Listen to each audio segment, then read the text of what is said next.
What's up guys, welcome to your 40th Java tutorial, and in this tutorial we're going to be building the set hour, set minute, and set seconds methods. Now we already got the data from them, the data that we need in the last tutorial, so hopefully you watched that because you need this code anyways. But if you did and typed everything up, then that's good, you're good to go. So let's go ahead and build first the set hour function, or excuse me, method. The same thing as a function pretty much. I just spent around C++ all day. So anyways, public void, since it doesn't return anything, and set hour. And what argument does this take? Int h. It takes just the hour, since again we're only setting the hour, nothing else. Now in this, what we want to do is check if the data is between 0 and 24, and if it is, it's valid. If not, we're just going to set it to default like 0 or something, and by or something I mean 0. So let's take that hour, and first let's make a simple if statement. Is the hour greater or equal to 0 and, where's my and? 7 right there. Again, I put stickers on my keyboard, so it's kind of annoying.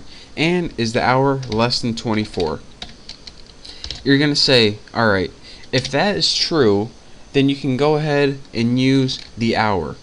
Else, if it's not true, go ahead and put 0.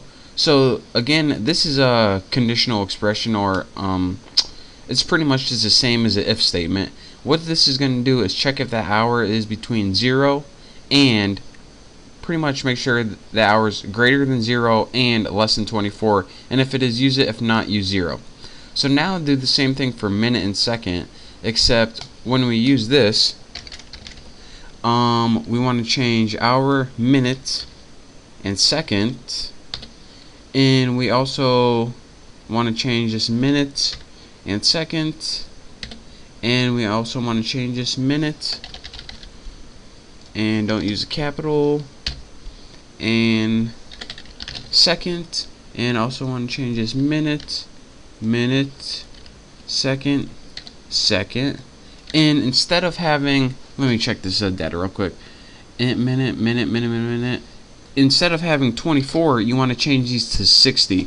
Since with minutes and seconds, it doesn't need to be between 0 and 24, it needs to be between 0 and 60. So that's why we do that. So now that we got our hour, minute, and second built, what's this say right here? Duplicate method, second, hour, and type 2. That's good. We're good to go. Hour, minute, second. What we need to do, this is what it was saying right here. Set minute and set second. So then, now that we got our check for hours, our check for minute, and check for second, what we can do now is write get methods just to get them. Since we write a set method to change data if need be, if it's bad, and we need a get method to pretty much when we're retrieving our data, this is what we need this method for. So let's go ahead and write public int, and the first one we want is get hour. So get hour, and this is going to take no parameters, and what it's going to do is, this is the easiest thing you'll do all day, get return hour right there. So what this is going to do is pretty much take this and return it. So let's copy this and keep up with me because it's going to be a little too easy. Get minutes, and this one's going to return minute, and get second, and this is going to return second. So now that we have 3 set statements and 3 get methods, set methods, get methods, we need one more method, and I promise this is the last one. The last method that we need is pretty much just a formatting method, and this pretty much just spits it all out, or a display method. So like last time, I'm going to put public string, since this is going to return a string, and after string I'm just going to name it, I'll put like to military time, since we'll do military time. Military time is a lot easier than normal time, and this isn't going to take any parameter since it's just going to return a string. So what we want to return is, let's go ahead and string format, And again, it tells us we need 2 arguments. And the first argument is, let me get rid of this, it annoys me. The first argument is how we want to format. So we want to format %02D, %02D, colon, %02D. So %02D, %02D, %02D. And this means the hour, the minute, and the second is each going to have 2 decimal places. So for the first one, for the hour, it says, what number do you want to use?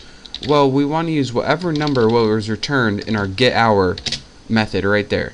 For our second one, for our minutes, we want to use whatever was returned in our get minute method right there. And for our last one, of course, get second right there. So now these functions, let me double check this, make sure it's good. These functions are good to go. We built all the methods that we need. And again, whenever I say functions, I really mean methods. I'm just another language. Those methods are all we need. So now we can go in our main apples class right here, and we can begin building our objects. Now again, whenever we're going to go ahead and create 4 different objects because we had 4 different constructors. And actually I'm going to be doing that in the next tutorial. So as you can see, we have 1 constructor, 1, 2, 3, 4. So in the next tutorial, I'm going to be building 4 different objects, each to use these constructors in 4 different ways, and then I'm going to be summing up and telling you how this whole program works and actually what the heck we just did. And then you're going to understand it awesomely. So thank you guys for watching. Don't forget to subscribe, and I will see you next tutorial.